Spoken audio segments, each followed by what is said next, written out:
आज इस कहानी में हम आपको बताएंगे एक ऐसे इंडियन मिलिट्री जनरल के बारे में जो इंडिपेंडेंट इंडिया के शायद एकमात्र ऐसे जनरल होंगे जिन्होंने इतने बड़े स्टार पर नेशनल इमेजिनेशन को कैप्चर किया होगा।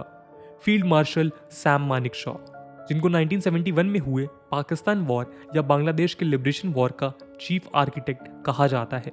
इस वॉर के शुरू होने के पहले एक ऐसा इंसिडेंट हुआ जिसके लिए उनको फेमसली रिमेंबर किया जाता है। ऐसा बताया जाता है कि प्राइम मिनिस्टर इंदिरा गांधी अप्रैल 1971 में पाकिस्तान पर अटैक करना चाहती थी। इस दौरान मानेकशॉ आर्मी चीफ थे। जब अटैक के डिस्कशन के लिए उनको इंदिरा गांधी ने बुलाया तो उन्होंने सीधे साफ शब्दों में मना करते हुए कहा कि इंडियन आर्मी वॉर के लिए रेडी नहीं है। उनका कहना था कि उनका सिर्फ एक ही मकसद है, जीत के लिए लड़ाई लड़ना, और इसलिए उन्होंने कुछ महीनों का समय मांगा। ऐसा भी बताया जाता है कि उन्होंने इस मीटिंग में रिजाइन करने के लिए ऑफर किया अगर वॉर के लिए फोर्स किया जाएगा तो। इंदिरा गांधी ने उनकी इस रिक्वेस्ट को एक्सेप्ट किया और पूरे ऑपरेशन को अपने हिसाब से लीड करने को कहा। अपने शब्दों पर खरे उतरते हुए उन्होंने दिसंबर 1971 में हुए इंडिया पाकिस्तान वॉर में इंडिया को मिलिट्री विक्ट्रीज की हिस्ट्री में सबसे स्विफ्ट और रिमार्केबल विक्ट्री दिलाई। इस इंसिडेंट के लिए वो आज तक याद किए जाते हैं। इसको ध्यान में रखते हुए एक नजर डालते हैं उनके मिलिट्री करियर पर। नमस्कार दोस्तों, मेरा नाम है आदर्श और स्वागत है आपका स्टडी IQ में। Field marshal Shamsher ji, Hormusji, Framji, Jamshedji Manekshaw का बर्थ 3 अप्रैल 1914 में अमृतसर पंजाब में हुआ। उनके पारसी पेरेंट्स हॉर्मुज जी मानेकशॉ एक डॉक्टर और उनकी वाइफ हीराबाई थी। उनका school education Sherwood college Nainital में हुआ। इसके बाद वो वापस अमृतसर गए और हिंदू सभा कॉलेज से अपनी पढ़ाई पूरी की। 1932 में उन्होंने Indian military academy Dehradun join की, जो इस एकेडमी का फर्स्ट बैच था। ऐसा कहा जाता है कि उनका मिलिट्री ज्वाइन करना अपने फादर के अगेंस्ट एक रिबेलियन था, क्योंकि उनके फादर ने उनको लंदन जाके मेडिसिन स्टडी करने से मना कर दिया। 22 दिसंबर 1934 में मानेकशॉ को 4/12 फ्रंटियर फोर्स रेजिमेंट में कमीशन किया गया। शुरुआत में उन्हें लाहौर 1 साल के लिए एक ब्रिटिश यूनिट में सर्व करने के लिए भेजा गया।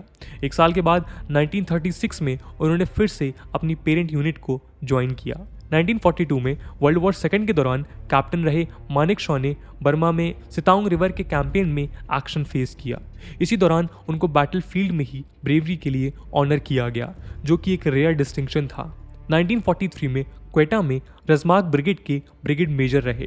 1944 में वहां से उनको बर्मा भेज दिया गया 9/12 फ्रंटियर फोर्स रेजिमेंट को ज्वाइन करने। वर्ल्ड वॉर 2 के एंड में उन्हें जनरल डेजी के इंडो चाइना स्टाफ में भेजा गया, जहां उन्होंने करीब 10,000 प्रिजनर्स ऑफ वॉर के रिपैट्रिएशन में मदद की। 1946 में उन्हें लेफ्टिनेंट कर्नल की रैंक पर प्रमोट किया गया, जहां उन्होंने मिलिट्री ऑपरेशंस डायरेक्टरेट में as a first grade staff officer serve किया। पार्टीशन के भयानक इवेंट के चलते मानेकशॉ को आर्मी हेडक्वार्टर्स में लेफ्टिनेंट कर्नल की तरह बुलाया गया। इसके बाद उन्हें ब्रिगेडियर के रूप में प्रमोट किया गया और मिलिट्री ऑपरेशंस के फर्स्ट इंडियन डायरेक्टर बने। यही डायरेक्टर आगे चलकर आज DGMO यानी डायरेक्टर जनरल मिलिट्री ऑपरेशंस कहलाता है। उनकी बैटल स्किल्स का यूज 1947-48 के जम्मू एंड कश्मीर ऑपरेशंस के दौरान दिखाई दी। एक इंटरव्यू में उन्होंने बताया कि कश्मीर में महाराजा और महाजन से एक्सेशन फाइनल करने जा रहे VP मेनन को उन्होंने ही अकम्पनी किया। जब पाकिस्तान ट्राइब्समैन श्रीनगर से सिर्फ 7 से 9 किलोमीटर दूरी पर थे, तब उन्हें मिलिट्री सिचुएशन का मुआयना करने के लिए भेजा गया। वहां वो महाराजा से भी मिले और VP मेनन के साथ एक्सेशन साइन करवा के वापस आए।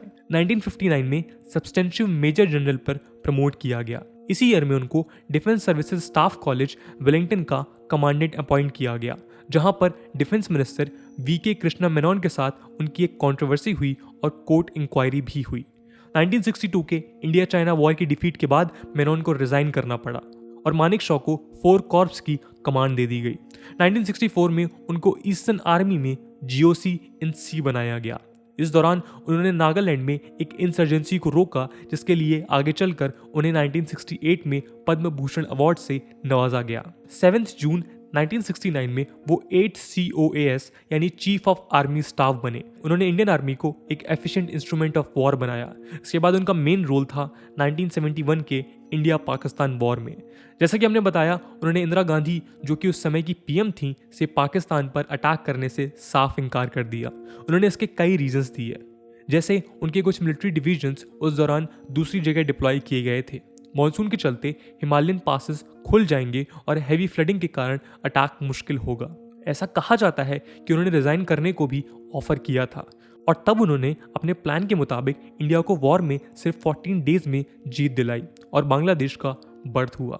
1972 में उन्हें प्रेसिडेंट ऑफ इंडिया ने distinguish service to the country के लिए पद्म विभूषण अवार्ड से सम्मानित किया और इसके बाद 1 जनवरी 1973 में उन्हें फील्ड मार्शल की रैंक से नवाजा गया। इस ऑनर को पाने वाले वो इंडिपेंडेंट इंडिया के पहले शख्स बने। उनके अलावा सिर्फ कोडांडेरा मडप्पा करियप्पा ऐसे दूसरे शख्स थे जिनको ये ऑनर मिला। 15 जनवरी 1973 को 4 डिकेड्स की सर्विस के बाद मानेकशॉ रिटायर हुए। 2008 में तमिलनाडु में 94 की एज में उनकी डेथ हुई। उनकी कुछ लेगेसी आज भी हमको देखने को मिलती हैं। 16 दिसंबर को हर साल मानेकशॉ के लीडरशिप में जीते 1971 वॉर के लिए विजय दिवस मनाया जाता है। 2008 में उस समय की प्रेसिडेंट प्रतिभा पाटिल ने एक स्टैम्प रिलीज किया जिसमें मानेकशॉ को डिपिक्ट किया गया। दिल्ली कैंटोनमेंट में एक कन्वेंशनल सेंटर का नाम मानेकशॉ सेंटर का नाम उनकी याद में ही रखा गया है। तो दोस्तों ये थी कहानी फील्ड मार्शल सैम मानेकशॉ की। अपनी लाइफ में हमेशा ही आउटस्पोकन रहे हैं, ब्यूरोक्रेसी के खिलाफ हमेशा आवाज उठाते रहे हैं और हमेशा आर्मी की डिग्निटी के लिए लड़ाई लड़ते रहे। उनके एक कोट से कहानी को खत्म करते हैं, a yes man is a dangerous man. Comment section में जरूर बताइएगा कि आपको इस कोट से क्या सीख मिलती है। आज की वीडियो के लिए इतना ही। आई होप आपको वीडियो पसंद आई होगी और अगर पसंद आई है तो अपने दोस्तों के साथ शेयर करना मत भूलिएगा। हम मिलते हैं अगले वीडियो में, तब तक के लिए जय हिंद, जय भारत।